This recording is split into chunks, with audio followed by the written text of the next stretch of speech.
very much for giving me an opportunity to speak on behalf of the Arakanese people, Arakan Army, and the United League of Arakan, ULA.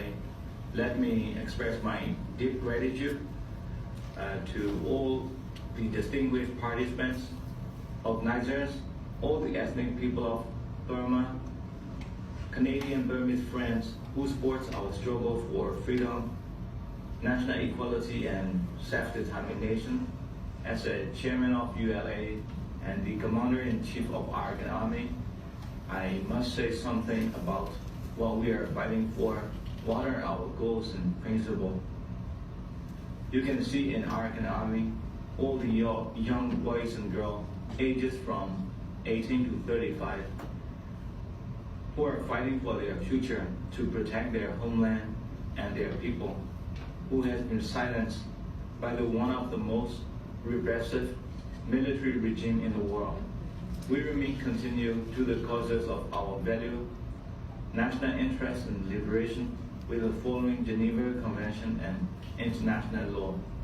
I hope that international community will share support our aspiration for freedom from enduring suffering.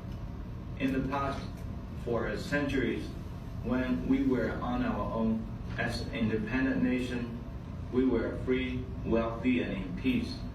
Arakanese society was in harmony with all the religious and ethnic minorities.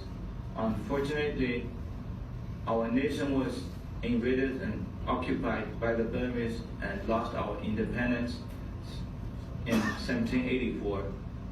Nowadays, under the Burmese colonialism, Arakan state is still rich in natural resources, but our people have suffered from underprivileged and poorest environment under the prolonged Burmese authoritarian rules. We have learned lessons by experiences during our lifetime, and this is the main reason why our younger generation choose to fight for the freedom. You can see current government has a total disregarded for the plight of suffering people and provided practically no proper treatment for the victims who are facing historic challenges in Arakan state.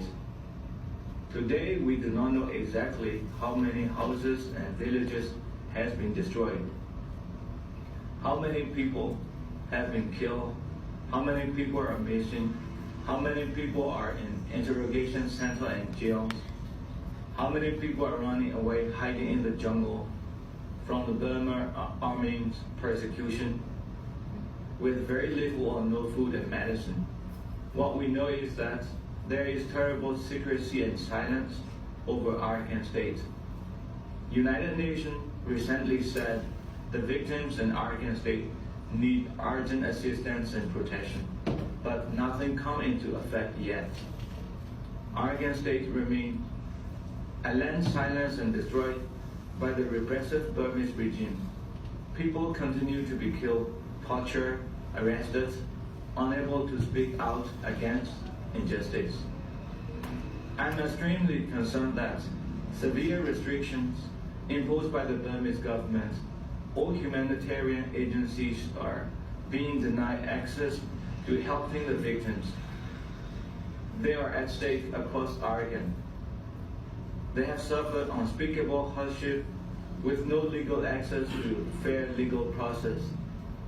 We ask international community to support an independent inquiry into Sedao, Laka, and Jakten villages' tragic events.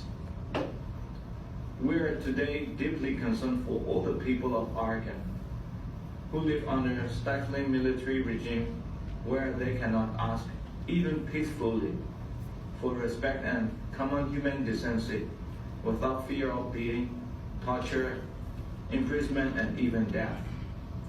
It was tragedy and it was miserable, but often inevitable truth of history.